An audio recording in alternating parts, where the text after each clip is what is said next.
Otherwise, I think I have everybody. Yes? Yes. Okay. So, all right. So I think what the only okay, so a couple of things that I've been telling people. I'm just looking for a flyer real quick. I've been telling people is when you pick your topic, the story needs to get like woven in. Do you know what I mean? Whereas you not like, hey, let me tell you a story, and you talk for 10 minutes on your story, and then you're like, oh my gosh, I didn't even cover my topic. You know what I mean? Like, so you want to pick the topic that most stands out to you in terms of like your stories. Like for me, I always like to volunteer for the pyramid scheme because that's what I called it. You know what I mean? Like for 20 months, I called it the pyramid scheme. And I picked Chris Webb for the last one is because he never thought it was a pyramid scheme. Like that, like he right away, like he's the only coach I've ever had do this before. Well, Casey Wallace. But that's because she watched me and she saw the money. But our little Sapphire Pearl, I think she's really Ruby, but we won't go there. Griff, stop. I just lost my train of thought. So he's the only one that was ever like, as soon as he heard there was a network marketing attached to it, he's like, I'm in. I'm like, really? Okay. So I picked him for that. So there's these topics. Okay. So is it a pyramid scheme? And that's not really meant to just address the pyramid scheme. I don't know how many of you have been in there the whole time, but if you heard Stephanie Griffin do pyramid scheme, I can get that if someone picks that one. She did a phenomenal job explaining the pyramid. Like, because the whole idea behind, I just use that phrase to catch people because that's what most people, and they'll click on it. Do you know what I mean? So if it shows up in their news feed, it's like, oh yeah, it is, you know, and then it's, you know, we kind of reel them in. Like you're always supposed to like reel people in by the negative, unfortunately, just in case you need a marketing tip. Like, for example, like with my gut health stuff, I would never be like, do you want more peace and just get rid of bloating? Like, no, I would say like, are you just fed up and sick of the bloating and hurting? And I would go and having no energy. I'd go on and on about all the negative things and people would be like, yes. So you're really supposed to market the negative. I think it sucks, but it's true. So the pyramid scheme is just you want to address it a little. I mean, I think Chris addressed it probably a little bit too much in the whole goal is to get people to understand the mission of Beachbody, because I think that's getting lost. I even think it's lost on our team in all honesty, because the mission of Beachbody is so unique. Like I remember when it was pitched to me and I started to understand it, I was like, there is nothing out there like this. That, you know, you have Weight Watchers, you know what I mean? But that's just the nutrition and the support. And then you have CrossFit and they will mix in nutrition, but that's mainly fitness and support. But you have Beachbody that addresses all of it. And there hasn't been a lot out there. I mean, when I was a personal trainer, we weren't even allowed to address that's like out of our scope of practice to do anything like that. And so I think of the fact it's just really, really unique. And so people don't even know how Beachbody came about. Like when Carl Deichler, like it was an infomercial company. And when Carl Deichler and them and John Congdon, it was like a fork in the road. They could either put it in Target and, you know, Sam's Club, or they could go this network marketing route and they would make money faster in Target and all that kind of stuff. Just like Jillian Michaels is on the, you know, and you can get it off the shelves or whatever. But what they wanted to do is they wanted to make sure it just didn't remain like go from one shelf to someone else's shelf like it did mine for 2 years, right? So that's very unique to me. And as most companies are like, what's the fastest way to make money? And they were like, you know what? If you make money and no one's getting results, what does it matter? Do you know what I mean? And so I really fell in love with the company when I heard that. So when they noticed who was really getting results, it was the people that were on the message threads inside of, you know, Wowie Gym back in the day. You guys probably weren't even around for that. So, but it was called Wowie. And so that's so they pulled in 46 people that were just supporting each other in there and pitched this idea. And of course they're all like, no, you know what I mean? And like Doug Fitzgerald was a pastor at the time, and he felt like he was like crying because he was convicted. Him and his wife were so convicted that they had to do this, but they so didn't want to. Like they were crying. It's kind of a cool story. But anyway, so So that's really what pyramid scheme is supposed to be about. It's supposed to share the mission behind it, and that, they noticed there is 3 things that people needed to really live a healthy and fulfilling life. And they need to address their nutrition. They need to care about what they put in their body. They have to move, and they've got to watch who they're surrounded by. They need support. Too many people are trying to do it alone. And that's what I tried to do for many years. So that's the pyramid scheme. And that can range anywhere from 8 a.m. to like 10 a.m. or it could go 6 a.m. Do you know what I mean? Like that's just has to be the first one to go. And so, I mean, how many of you have trouble with a 3 p.m. or a 7 p.m. slot? Or are any of you guys flexible with one of those spots? Because I think Martha told me right off the bat she needs to do it before 2 or something like that. So are you guys flexible on your times, or who is like, I really need a morning one? I'm better for later in the day just because I'm Pacific. So your early morning ones, like someone else can have that. I'll be way too sleepy. Okay. So let's just see what topics speak to you first, and then we'll talk time. So we got the pyramid scheme, which is really about the mission. What exactly do coaches do? This is where you talk about, you're really addressing some of the misconceptions really that you have to, have it all figured out, and you have to have all the knowledge. You know what I mean? Dane, if you listen to Dane Boyle do it, he did such a good job explaining what we do as coaches from the support piece. And it's really, we really are the support piece, that Beachbody notice was missing from so many people's lives. So that's what you're really talking about in there. I hate to sell people is right. And so the what do coaches do is around 11 a.m. but can shift again. The 1 p.m. one is I hate to sell people. So this is another one I generally volunteer for because that was literally my fear. I really did not want to be the mom. Everybody was like, oh, here comes the lady that sells P90X. And like all, like in my head, I visioned like all the moms running to their jogging strollers, throwing their kids in the jogging stroller and running. Like, do you know what I mean? I didn't want to be that mom. And so that's really where you address, Dave Legault did a good job. That's where you address like that our job is to find the need and fill the need, right? Where our job is to connect with people, to create a solution for their problems, that if we, in our toolbox, we have so many tools. This is where you would talk about the fact that we have so many tools, and the fact that we really, our job is just to be more solution oriented and then support people and to guide them. Can you really make money at this? I don't know if Chad did a good job or not. I didn't watch it. Don't tell him. But I was scared. So I'm sure he did great. But I should watch it. Don't tell him I said that. Can you really make money at this? This is where you talk about the comp plan a little bit. This is where I generally go into the fact that you make 25% off of everything. And Dave kind of bled into what Chad talked, Chad's, and that's okay if you start referencing each other or you kind of bleed into each other's topics. It's fine. People hear it differently. But this is where you talk about the 25%, and maybe like for me, if I was weaving in my story there, I did my first goal at $200. I did all retail, so I didn't have a team. I know that's why I'm always like, you don't even need to sign a coach. I mean, you're silly not to sign your spouse, but you don't even need to sign a coach to hit your goal. And if all of our downlines, right, if all of our people in our downline were just hitting their $200 goal with volume, all of our incomes would go up.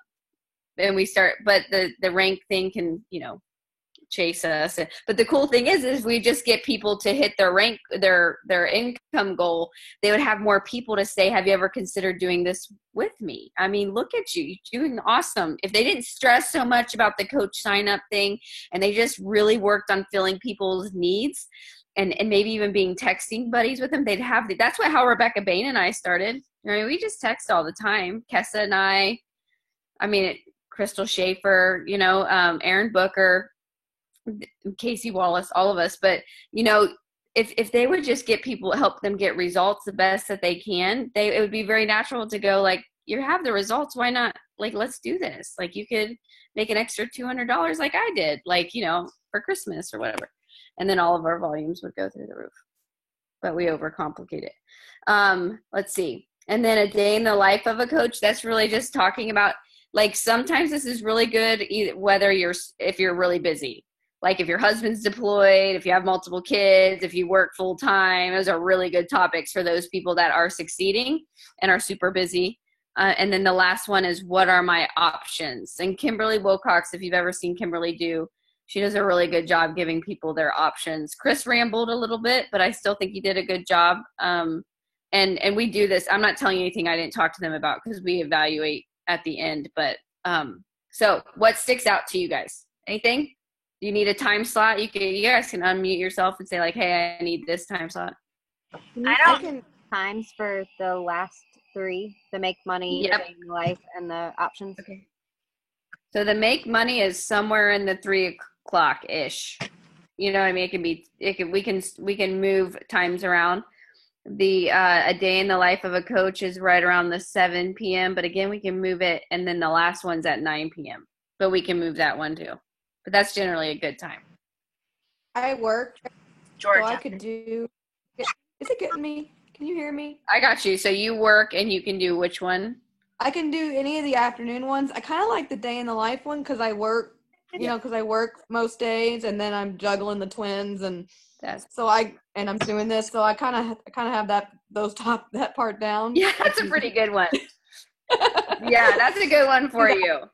Yeah. And so you would kind of like start sharing how you organize your day, and you want to think when you're talking about this more from a coach starting out perspective. And you can talk about it in progression. Like when I share on this, I share my life 7 years ago when I started building it, and Chad was deployed. So I got up a little earlier, I did a nap time check-in. I did a little bit at lunch, and then I had to clean the house and get the crock pot ready. Do you know what I mean? And then I had to fold laundry. And so I kind of share about that. So I'm not sure how you organize it exactly, but if you can do it with that much going on, and you get some sleep, yes? Yeah. Oh yeah. I need my rest. Okay. You need your beauty sleep. Okay, so I got Amanda down for, we'll go with 7 p.m. for right now. Okay, what about, I feel like Steph keeps wanting to say something. What do you think? Yeah, if nobody else wants it, I'll do the selling one that I don't want to sell, or I don't want to sell my friends, or. Yeah, that one resonates with you? Yeah, that was definitely a big fear of mine. I have a lot of friends in network marketing already, and kind of, I think that put a bad taste in my mouth when I was thinking about coaching. And so learning really what we do, and actually all the things that other companies do are big no-nos for us, was like, that made it so much easier to say yes to this opportunity, because I felt like we really truly weren't selling. So Okay, perfect. As long as that's okay. You guys, yeah, there too. But because I can do other things. So if somebody really feels like that, just let me know. Yeah, the only thing we can run into, I really think any of us could speak on any of them. If I'm being honest, if we really wanted to, we could study it, get our note cards out. But the time thing is the only thing I think that'll trip some people up. So Logan, well, let's see, Sarah, what do you got? I know Logan needs one more in the afternoon. Sarah, what do you need, or what do you like? I think Martha needs one during the front of the day. Uh-oh, I can't hear you. You're muted. I work from home, so I'm kind of flexible, but I am happy to do income or pyramid scheme. Okay. If you like to do the pyramid scheme, though, I'm happy to do income. Why don't you do the income? I mean, I feel like sometimes I get a little, like, the income one, I'm not going to lie, can trip me up just because I feel like I'm unrelatable, and what you believe is what you conceive. So I can usually, with notes and stuff, pull it off, but I feel like it might come better from you guys being in that thick of building. If that's okay with you, Sarah. Yeah, that's totally fine. Yeah. Hold on, I'm writing it down. Okay, what are you thinking, Logan? I can do what are my options. It's the last one of the day, right? Yeah. Because the other two left are the two morning ones that you and Martha can do. Well, yeah, I think Martha can take either one. I think she can, because Martha can take either the pyramid scheme or what do coaches do. We already have the I hate selling. We have the money one, day in the life of a coach, and then so that'd be good. So we need to keep it like right, like, okay, no one ever follows it, not even myself, but it should be right around 8 to 10 minutes. That can be really hard. And you know what I mean? Like, it really can. And I get that. And I even think 8 to 10 minutes is too long because of the attention span of our society these days.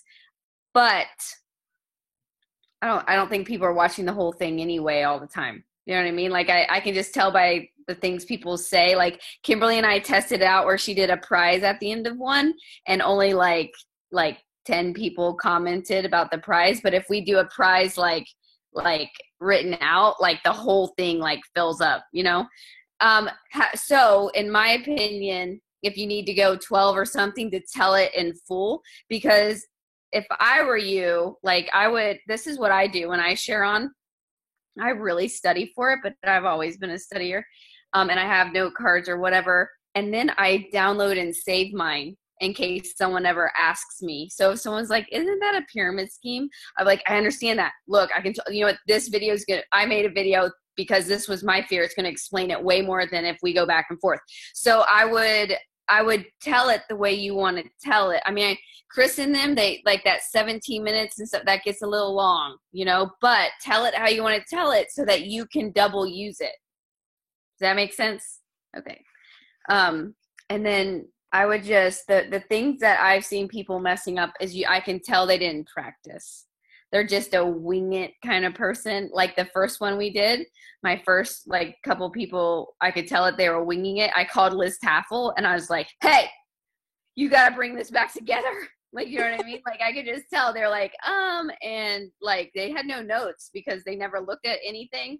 And so I would just, because I want you to double use it. I mean, I'm a big believer in not overworking. You know what I mean? So every video that I do, every Facebook Live I do, I download and I have a library. So when people come and ask me questions, I'm just like, I totally get that so much that I made a video on it. Here you go. Like, since I've talked about gut health, I made a video in the mix and match because I knew people were going to ask me, download it, say, it's gone out every single day to people asking about gut health. So does that make sense? As long as you weave your story, that's what people care about most, really. People want to hear your story. So, like, always think about where you were, where you are now. Like, you know what I mean? I always tell people to fold a piece of paper in half before challenge groups, you know, before the business. Like, you can weave a little bit in, if that makes sense.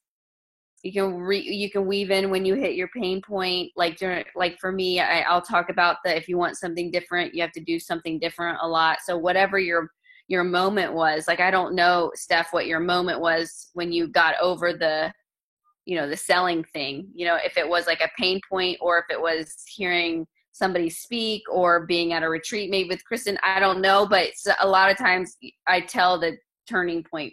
I would tell the turning point. I mean, that's what Jeff Hill taught me to do. So, any questions, you guys? No? Y'all are the easiest ones so far.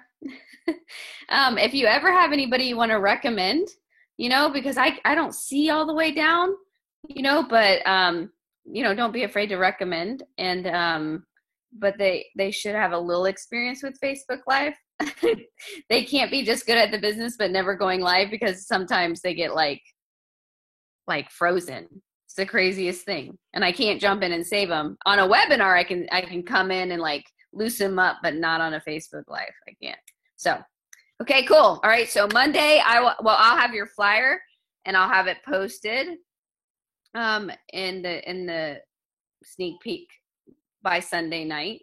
And then if you're a little late, like usually you'll see people go in and give people like a 5-minute heads up. But if you forget to, don't worry about it, you know. And the other thing that I've heard when I've studied Facebook Lives is like not to be like, hey, so I'm just going to wait to see if anybody jumps on. Like, that's a big no-no, they say.